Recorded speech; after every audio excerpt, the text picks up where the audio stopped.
Assalamualaikum warahmatullahi wabarakatuh. Saya akan mempresentasikan hasil kerja kelompok kami yang judul Bajet Perubahan Aktiva Tetap dan Bajet Kas. Pengertian: anggaran bajet adalah suatu rencana kewangan periodik yang disusun berdasarkan program-program yang telah disahkan. Anggaran bajet merupakan rencana tertulis mengenai kegiatan suatu organisasi yang dinyatakan secara kuantitatif dan umumnya dinyatakan dalam suatu keuangan untuk jangka waktu tertentu.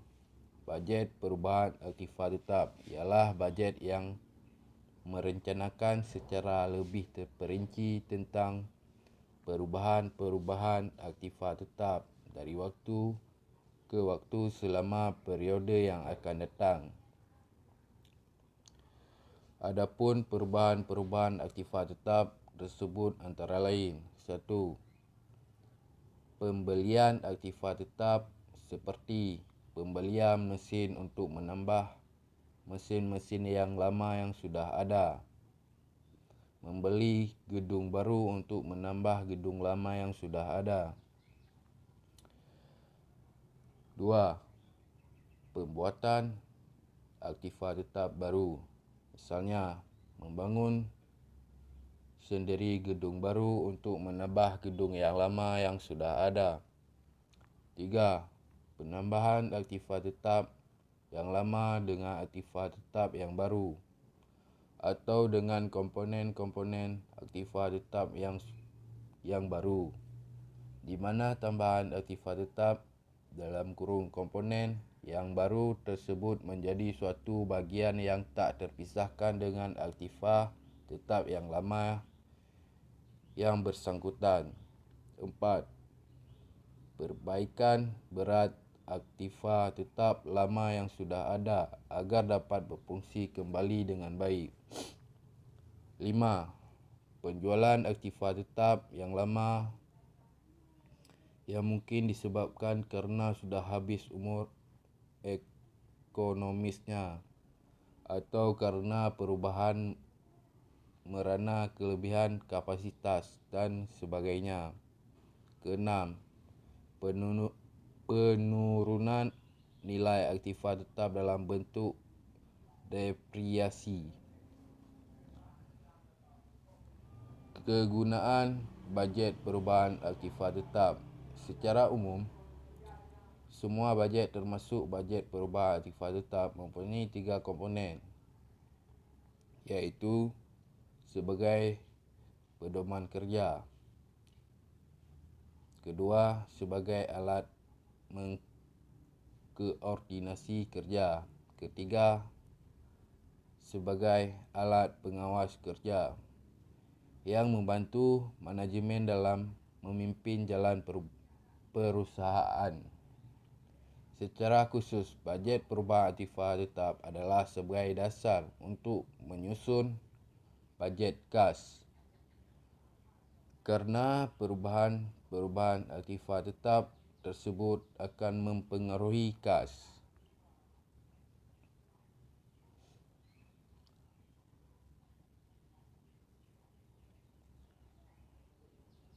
Faktor-faktor yang mempengaruhi penyusun bajet perubahan aktiva tetap. Adapun faktor-faktor yang harus diperhatikan di dalam menyusun bajet perubahan tetap antara lain: 1. Bajet unit yang akan diproduksi, khususnya tentang jenis, kualitas dan jumlah kuantitas barang yang akan diproduksi di waktu ke waktu selama periode yang akan datang.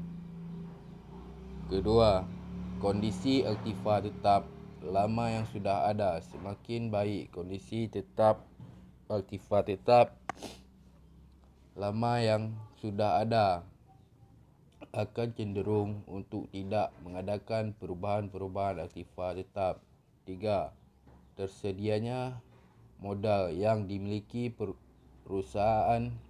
Modal yang cukup tersedia akan memungkinkan perubahan untuk mengadakan penambahan aktiva tetap. 4. Perkembangan teknologi, terutama yang berhubungan dengan mesin-mesin dan peralatan produksi.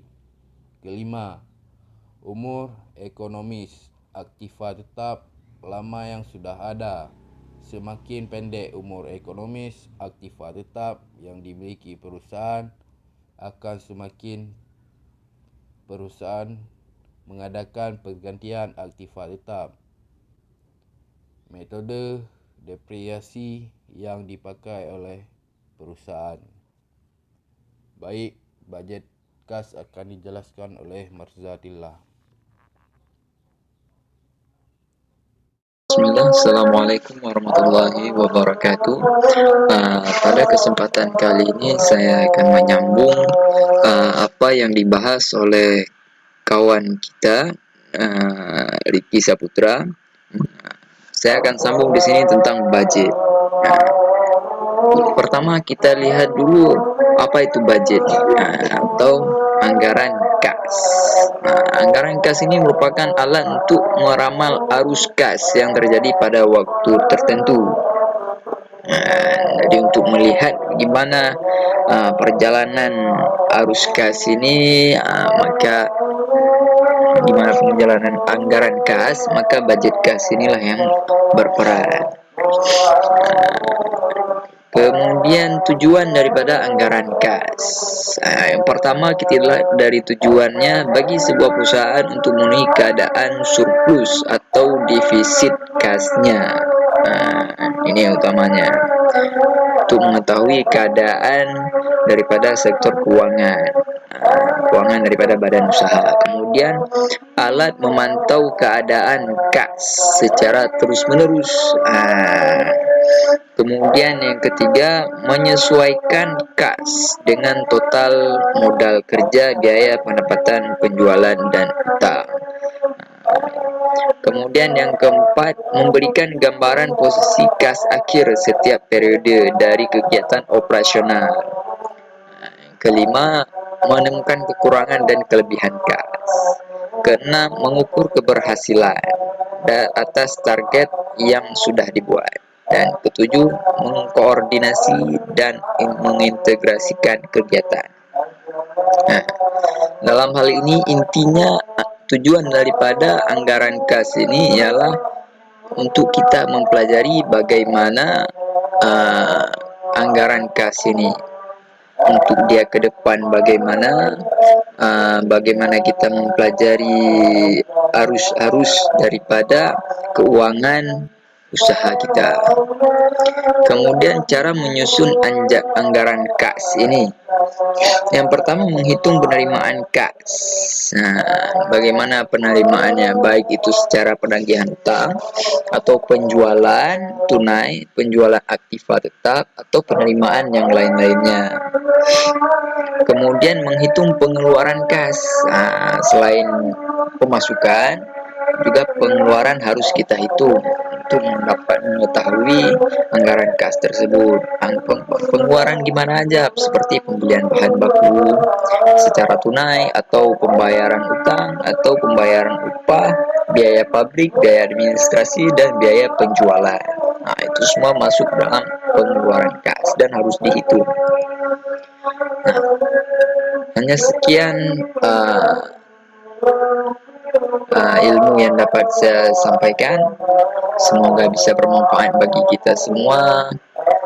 Assalamualaikum warahmatullahi wabarakatuh.